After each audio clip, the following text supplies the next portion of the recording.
So we made it to Craters of the Moon National Monument, and it is appropriately named, for sure. Yeah, absolutely. We're staying in one of the national park campgrounds called Lava Flow, and we're just walking the dogs and headed to find the feast station so that we can pay for our spot. Yep.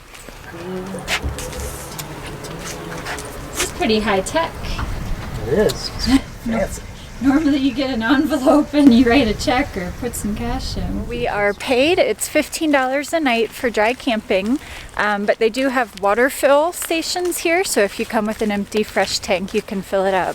And they also have bathrooms with flush toilets and running water in the sinks, but no showers. Yep. So we're going to start exploring. First stop is to the visitor center. Yep. Get a patch and find out what we can do. Yeah.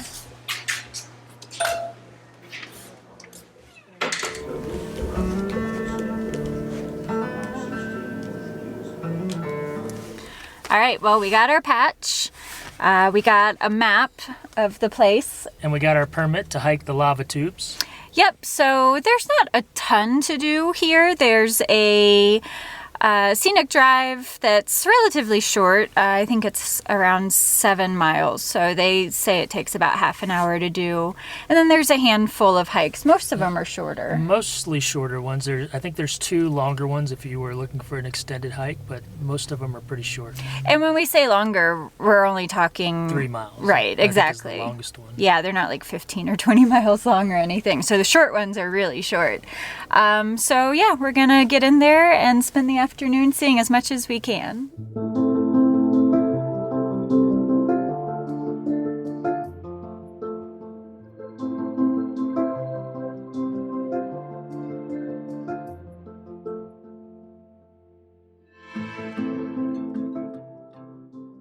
All right, so we are at the Infernal Cone, and it's a short but steep hike up to the top.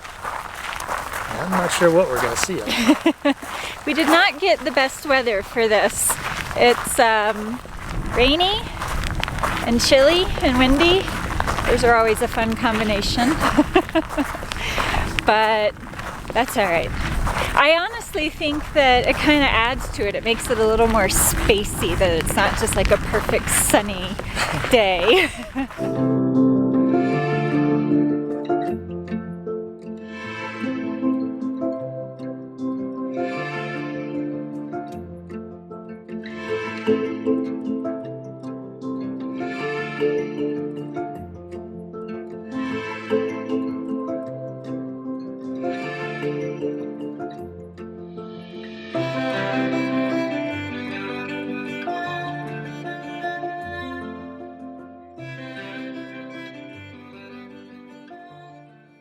To the top and you get really amazing 360-degree views from up here.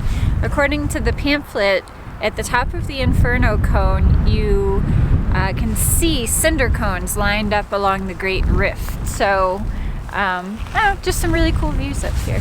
They're worth the short but steep hike.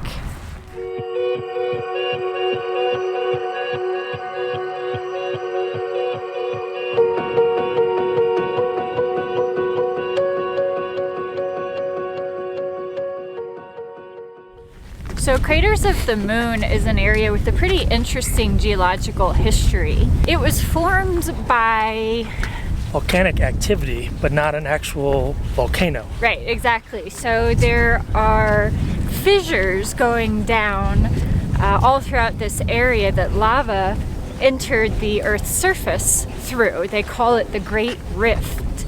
That's what has caused this landscape. Is 15,000 years ago, lava was spewing up through these fissures and then hardened into this dark lava rock that we're surrounded by here.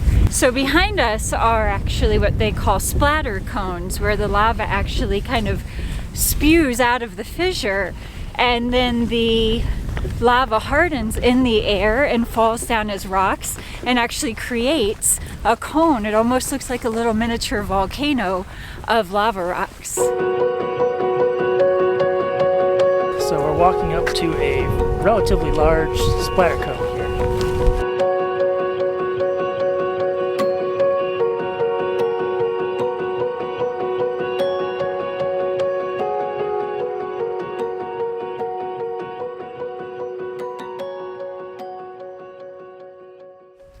getting ready to do the Caves Trail. Yeah, it's going to bring us through the lava tubes.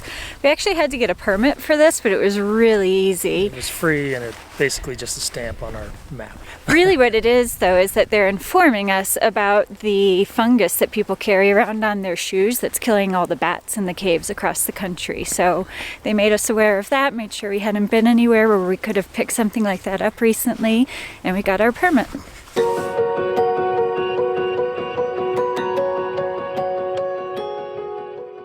I think this might be the coolest trail in the park yet, in my opinion anyways. You're walking right through the middle of a pretty large old lava field, and there are lots of holes and whatnot in the rocks, and with the wind blowing through, they're actually causing the holes to sort of whistle, if you will, make like a real haunting kind of noise. So kind of cool.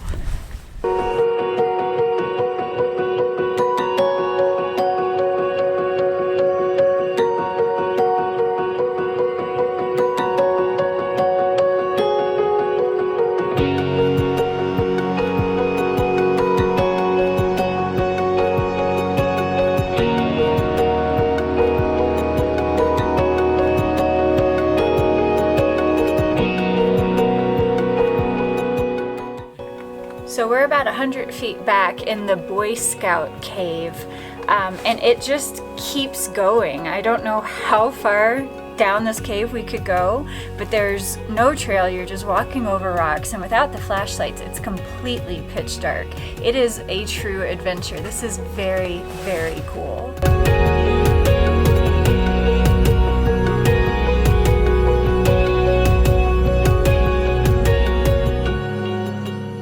Can you believe that somebody would come down here and vandalize inside the caves?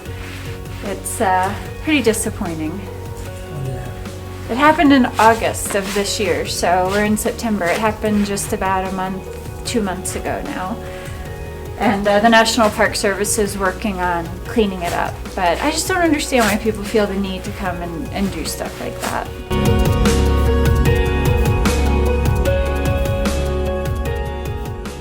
All right, well that was Beauty Cave. Definitely a little easier to get into. It had a wider mouth and a more open cave inside, but definitely still cool, except for the vandalism. That's not cool. So we are at the last cave, which is the Indian Tunnel, and this one's almost 800 feet long, and what's really fun about this one is that you can enter right here and follow the cave all the way down, and if you're willing to do a little rock scrambling, you can actually exit at the other end of the tunnel and get back on the trail. So this should be a fun one.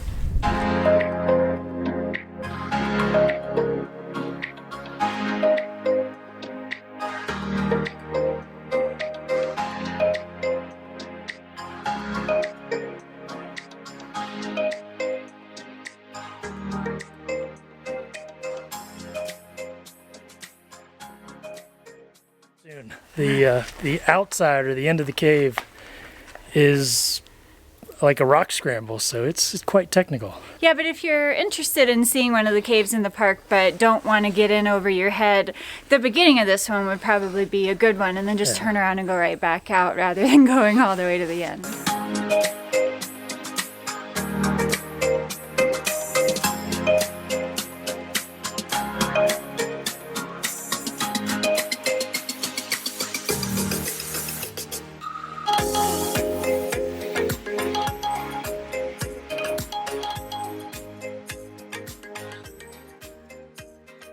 We made it! That was pretty cool. That was a fun one for sure. So now we get to follow the markers back to the paved trail and to the parking lot.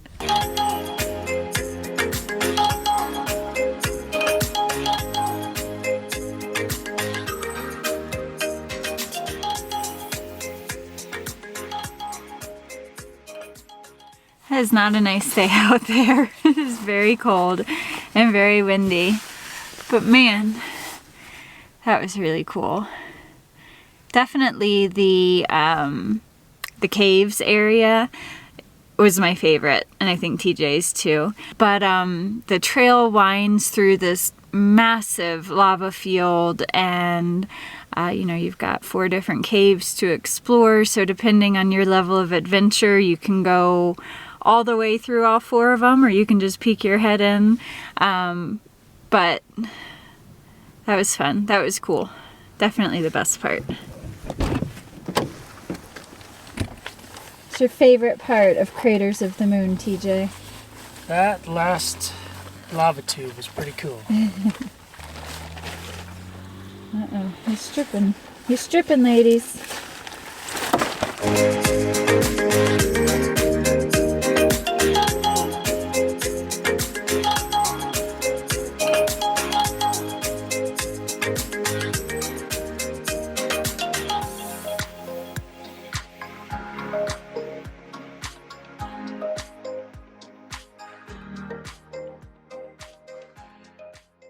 So the weather is actually supposed to get worse here tomorrow, so we've decided just to spend the one night here. So we're gonna go ahead and get hitched up tonight so that we have an easy departure tomorrow, especially if the weather's bad. The less we have to do out in the rain, the better.